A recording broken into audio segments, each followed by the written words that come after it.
বাসা হচ্ছে ভাঙামড় ইউনিয়ন পরিবারী বাজার মানে দোসরার মোড়েই। এখন কথা হলো গত 5ই এপ্রিল দিবাগত রাত্রে আমাদের রাবাইতিরি মাঠে অনুষ্ঠান ছিল। সেখানে আমার ছোট ভাই গেছিল। সে SS দারুল খৈর মাদ্রাসাতে পড়াশোনা করে গত 1.5 বছর থেকে।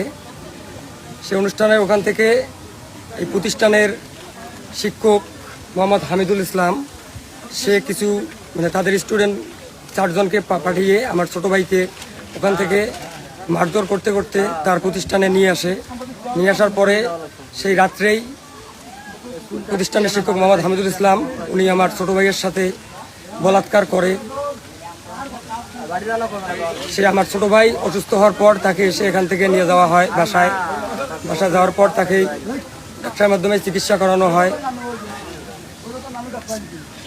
এরপরে আমরা সবাই সেই প্রতিষ্ঠানে আসার পরে প্রতিষ্ঠানের প্রতিষ্ঠাতা মোহাম্মদ ইঞ্জিনিয়ার সুজাকে আমরা ফোন করি। ফোনের মাধ্যমে তার সাথে কথা হওয়ার পর তিনি বলে যে তাকে আজকে সকাল 10টার সময় তাকে এখানে উপস্থিত করার কথা ছিল, তিনি তাকে এখানে উপস্থিত করাতে পারেনি।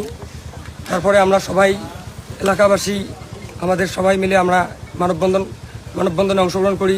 মানববন্ধনে অংশগ্রহণ করার পর এই প্রতিষ্ঠানের সভাপতি ইঞ্জিনিয়ার সুজা আমাদেরকে তিনি জামাতধারী সে আমাদেরকে জামাতের পাওয়ার দেখিয়ে অনেক হুমকি দামকি দিচ্ছে এবং যে বলাৎকার করছিলেন তিনি হচ্ছে মোহাম্মদ হামিদুল ইসলাম, তিনিও জামাতধারী নেতা। তিনি আমাদেরকে নানানভাবে হুমকি দুমকি দিচ্ছে। প্রতিষ্ঠানের যে শিক্ষক ছিল হামিদুল ইসলাম তাকে পলাইতে সাহায্য করে মোহাম্মদ ইঞ্জিনিয়ার সুজা। এখন পর্যন্ত তাকে এখানে উপস্থিত করতে পারেনি। আমরা এর সর্বোচ্চ শাস্তি চাই এবং তার ফাঁসি চাই।